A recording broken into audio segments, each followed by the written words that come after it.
Who's that calling at this time of night? I don't know. Hell, blow. Hello. Who's this? Petey. Hey, what are you... What?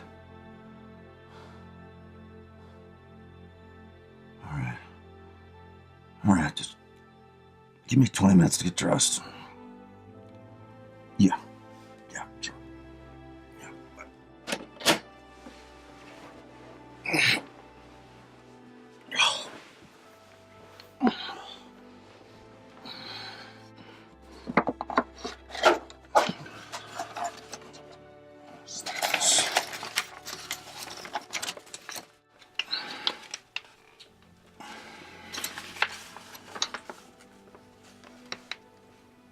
What the hell is this doing here?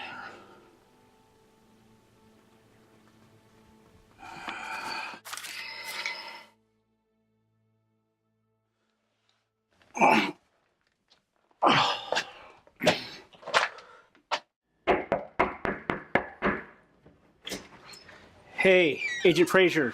It's good to see you. Petey, come in. I'm old.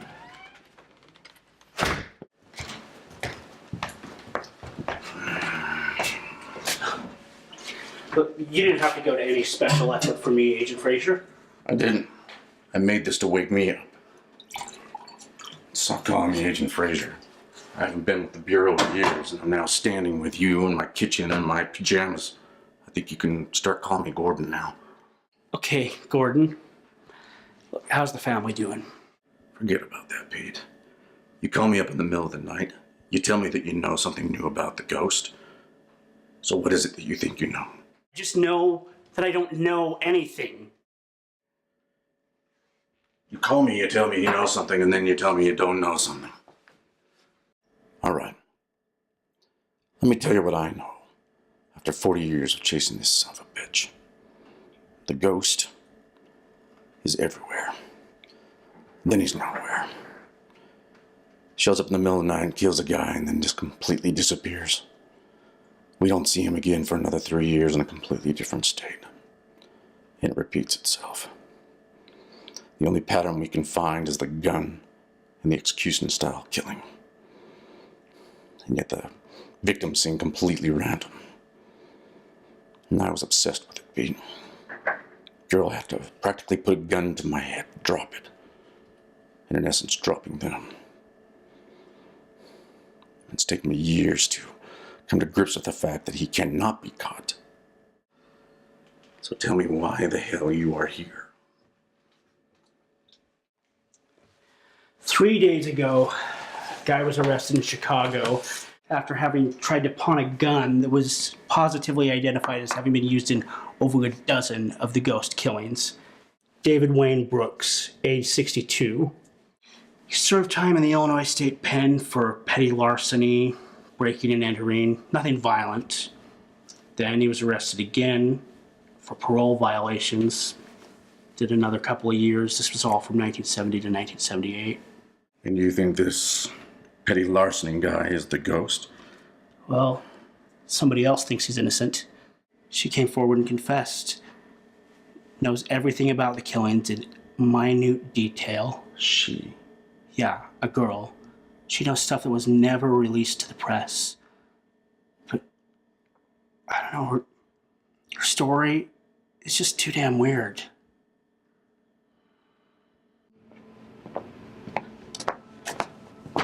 Good afternoon.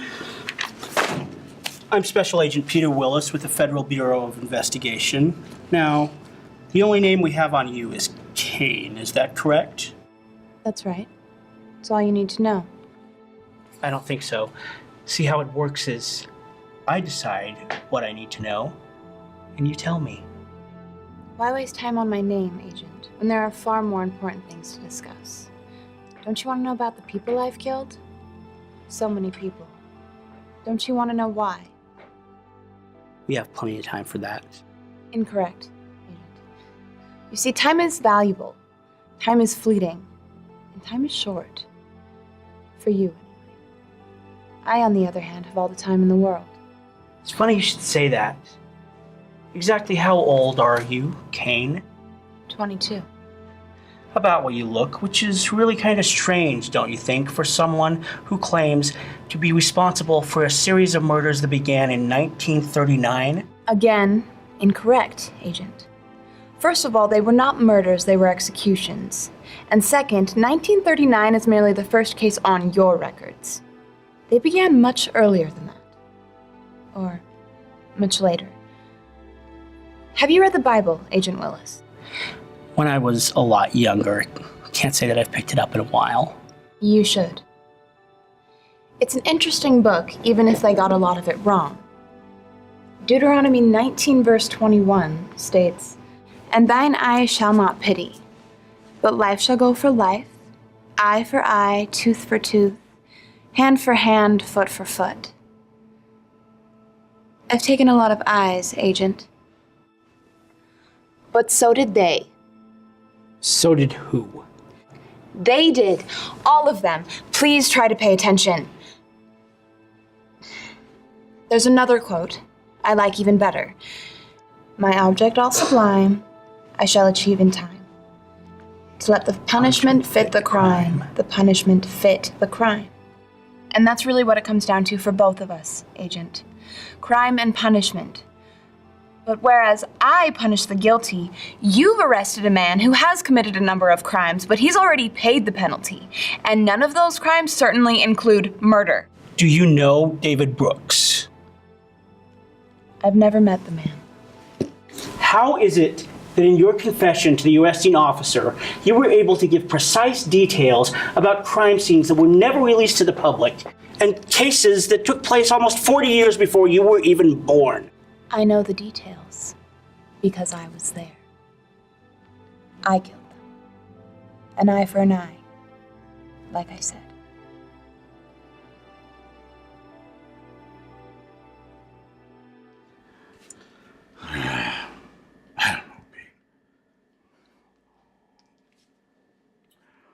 I think you got some whack job down there who studied her little heart off to find everything about a serial killing that hasn't been solved. For the sake of fame and glory, has taken responsibility for it. We've seen it before. Okay, but the things she knows, what the victims were wearing, the way they hit the pavement, exact times of the killings, it all corresponds with the coroner's reports. What about her age, Pete?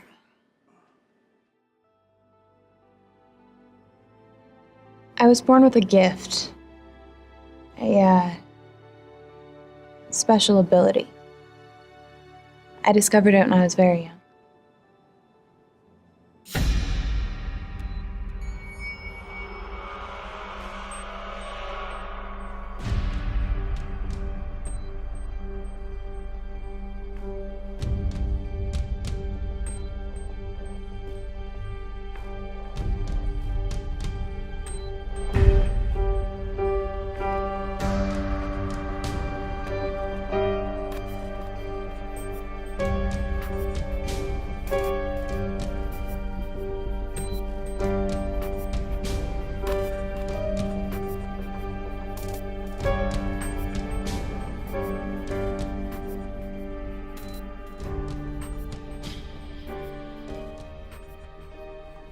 Come on. Time travel? Time and space. I could go wherever I wanted. Anytime, any place, just by concentrating. Of course, when the government found out about my secret, they took me in for questioning. Experimentation.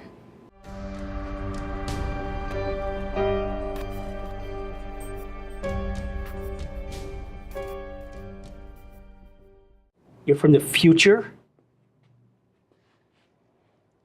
A future, though there's no telling how much I've already changed. Not without going back, there isn't, which I have no intention of doing. There's nothing for me to go back to. When the government decided that my kind were a danger to society, they decided we had to be eliminated. Many were killed. Too many. I got away, and I got revenge. A preemptive strike. you went back in time and you changed things. I killed them before they could kill us. It felt good. It felt right. Empowering. For the first time in my life, I knew what I wanted to do with my ability. I wanted to change things. And I wanted to kill again.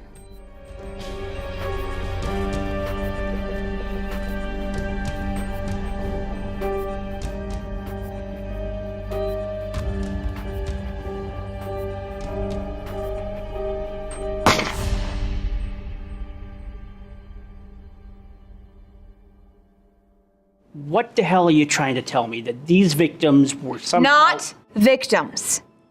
Perpetrators. Guilty of nothing in this timeline, I'll admit, but crazed, cold-blooded killers in another. In a way, you could say that I saved them from themselves just as much as I saved their victims.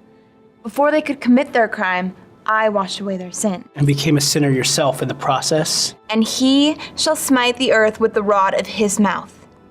And with the breath of his lips shall he slay the wicked. Isaiah 11, verse 4. I'm not a sinner, Agent. I'd like to think that I'm an instrument of God. According to Kane, she kept safe houses in every state to stash her weapons. She can't take anything with her when she makes the jump through time, so she's got to have someplace to put things. Her story is that Brooks broke into one of these places, stole the gun, anything else he could find of value. He didn't have any idea he was trying to pawn a murder weapon. Well, Bean, I honestly cannot believe why in the hell you were buying this bullshit. I'm here because Kane told me to come here. Kane told you to come to my house. I don't know Kane. I told you she knows everything about the case, which means she knows about you. She said there was something in your nightstand. Something she planted herself. She told me that if I had any doubts, I was supposed to come here and take a look at that.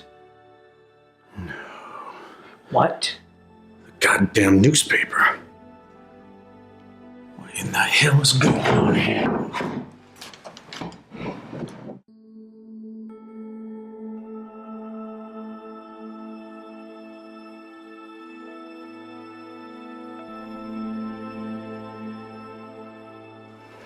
What's this all about, Gordy? Oh, sweetie, I'm sorry. It's just Petey playing a practical joke. It's nothing. I'm sorry to wake you. Go back to sleep.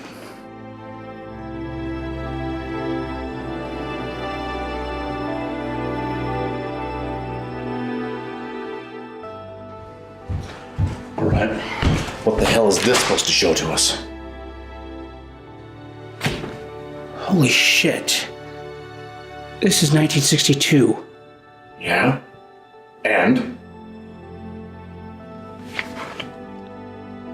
That's her.